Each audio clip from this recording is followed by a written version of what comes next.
Brian, what is the AGS final series about? Thank you for asking me, Roy. So let's just take a look at the past history of AGS. It was a lab that was established in the 90s. They concentrated on light performance, which was a wonderful thing, because at that stage GIA only did polish and symmetry. And when we got into the internet business, of course, for us it was about developing stones that would be easy to buy online without having to question whether they perform well or not. And AGS really fulfilled a great role when it came to that. Because of the asset imagery, people were able to see the difference of the way a stone returned light to the human eye. So that's one of the major reasons why we favored them, because it was a scientific-based approach. And I salute AGS for all that work. In that interim, that enabled us to develop different cuts, which of course most people know. We have a patent for our maximized light performance in a round brilliant. We have a patent for our cushion cut.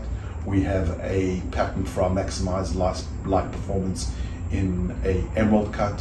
We have for our quad X, we have for our oval. These are all patented cuts, and the AGS enabled us to improve these in order to give our purchasing customers the best that they could buy for their money.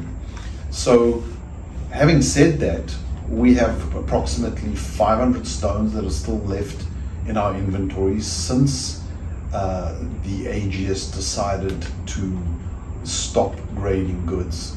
And what happened is that the GIA took over all that intellectual property, and the lab members who were involved in the development continued with which at present they are continuing with the actual research into fancy shapes for GIA.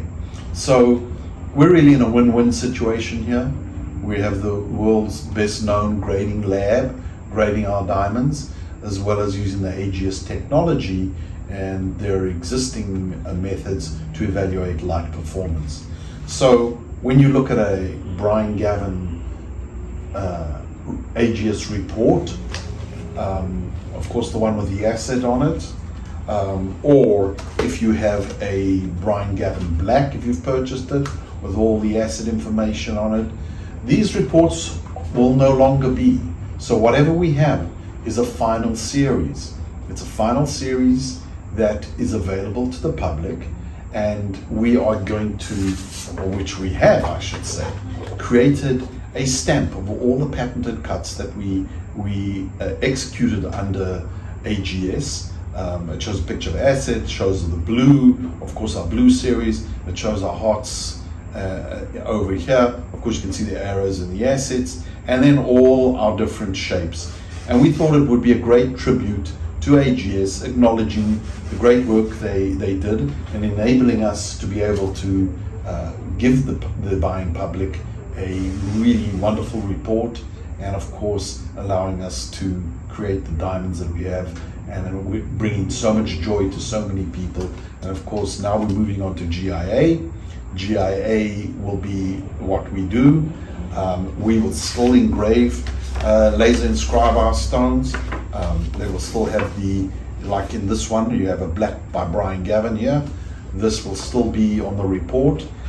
In addition, the asset image is only an electronic availability, and that can be done through the GIA website, and one can view one's asset report on that, and it's graded for ideal performance and ideal cut.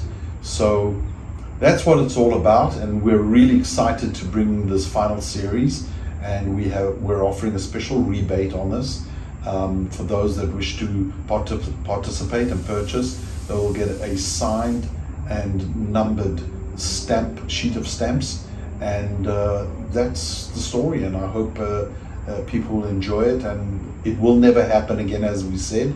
And these are going to become collectibles, and they will be something unique in the world of diamond history. Thank you, Roy.